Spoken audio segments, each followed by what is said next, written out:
नमस्कार दोस्तों, आप सभी को करवा चौथ पर्व की हार्दिक शुभकामनाएं। आज इस वीडियो में हम आपको करवा चौथ की व्रत कथा सुनाएंगे। एक साहूकार की 7 बेटे और एक बेटी थी। सेठानी समेत उसकी सभी बहुएं और बेटी ने करवा चौथ का व्रत रखा। साहूकार के लड़के अपनी बहन से बहुत प्यार करते थे।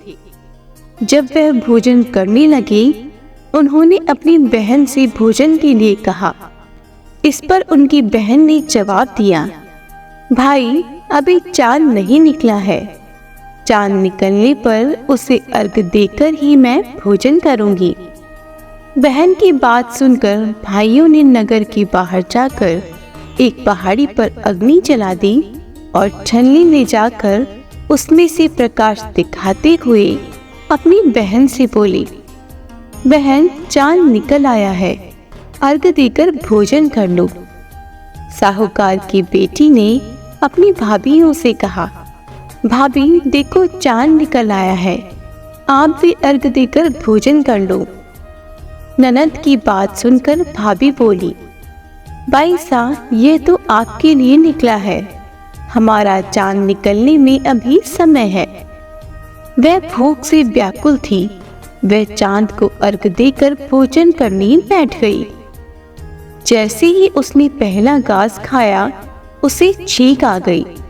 दूसरा घास खाते ही उसमें बाल निकल आया और तीसरा घास अभी खाने ही वाली थी कि उसके ससुराल से बुलावा आ गया। पति बीमार है और जिस भी हाल में हो तुरंत ससुराल पहुंचे।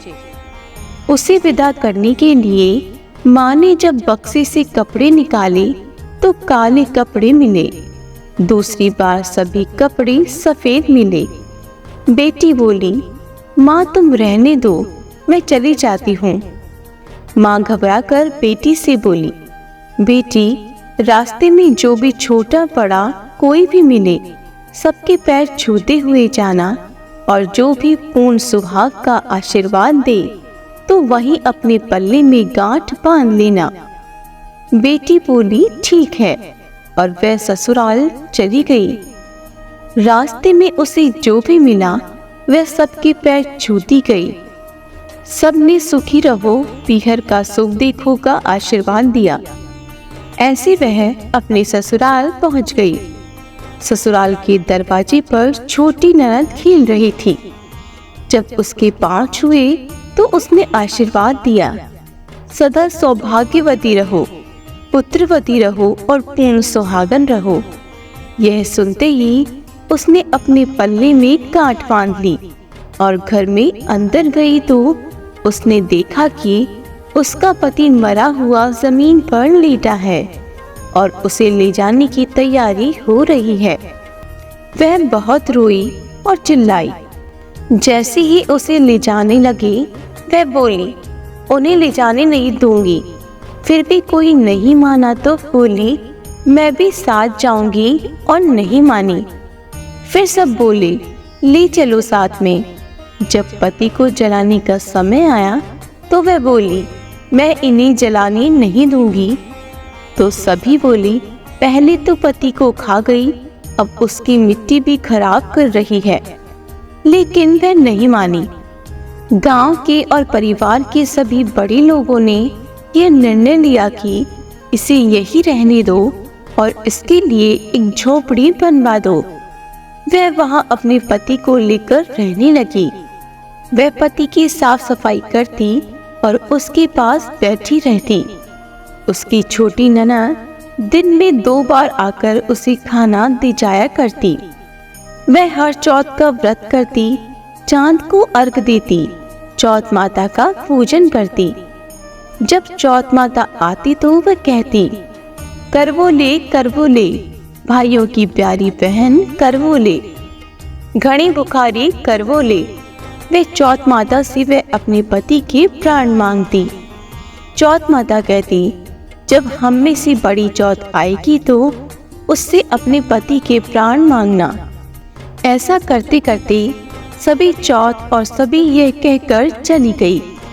अश्विन की चौथ बोली, तुझसे कार्तिक की करवा चौथ माता नाराज है, वही तेरा सुहाग लौटाएगी। जब वे आए तो उसके पैर मत छोड़ना। करवा चौथ आई तो उसने अपनी छोटी ननद से श्रृंगार का पूरा सामान मंगवा लिया और करवे भी मंगवाए। सास ने सोचा पागल हो गई है, जो मांगती है ले आओ। उसने करवा चौथ का व्रत रखा, चांद निकलने पर अर्घ दिया, चौथ माता की जोत देखी। जब चौथ माता प्रकट हुई तो चौथ माता बोली, करवो ले, 7 भाइयों की प्यारी करवो ले। दिन में चांद उगाने वाली करवो ले, घड़ी बुकारी करवो ले। तब उसने चौथ माता के पैर पकड़ लिए और बोली, माता मेरा सुहाग वापस कर दो।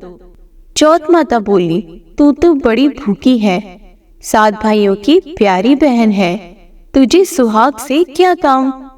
वह बोली, नहीं माता, मैं आपके पैर तब तक नहीं जोड़ूंगी जब तक आप मेरा सुहाग वापस नहीं कर देती।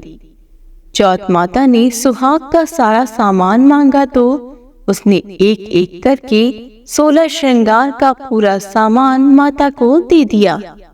चौथ माता ने अपनी आंखों से काजल निकाला, नाखूनों से मेहंदी निकाली और मांग से सिंदूर निकाला और चुटकी उंगली का छींटा दिया। उसका पति जीवित हो गया और चौथ माता जाते जाते उसकी झोपड़ी पर लात मार गई, जिससे उसकी झोपड़ी महल में बदल गई। जब छोटी ननद अगले दिन खाना लेकर आई तो उसने देखा कि भाभी की झोपड़ी की जगह तो महल खड़ा है। वह ननद को देखते ही दौड़ी दौड़ी उसके पास आई और बोली, देखो बाई सा, आपका भाई वापस आ गया। घर जाओ और सासू जी से कहो कि गाजे बाजे के साथ हमें लेने आए। ननद दौड़ी दौड़ी माँ के पास जाकर बोली, माँ भाई जिंदा हो गया।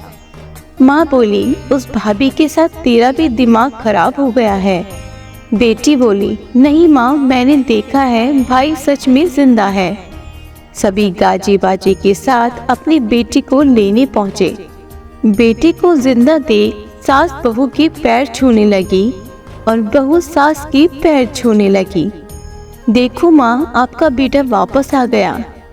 सास बोली, मैंने तो साल भर पहले ही अपने घर से भेज दिया था, वह तो तू ही थी जो इसे वापस लेकर आई है।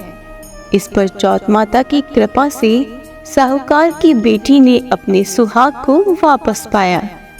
हे चौथ माता, जैसे उस बहू पे आपने अपनी कृपा बरसाई, वैसे सभी पर अपनी कृपा बनाए रखना, सभी का सुहाग अमर करना, कहानी कहने और सुनने वालों की सभी मनोकामना पूर्ण करना।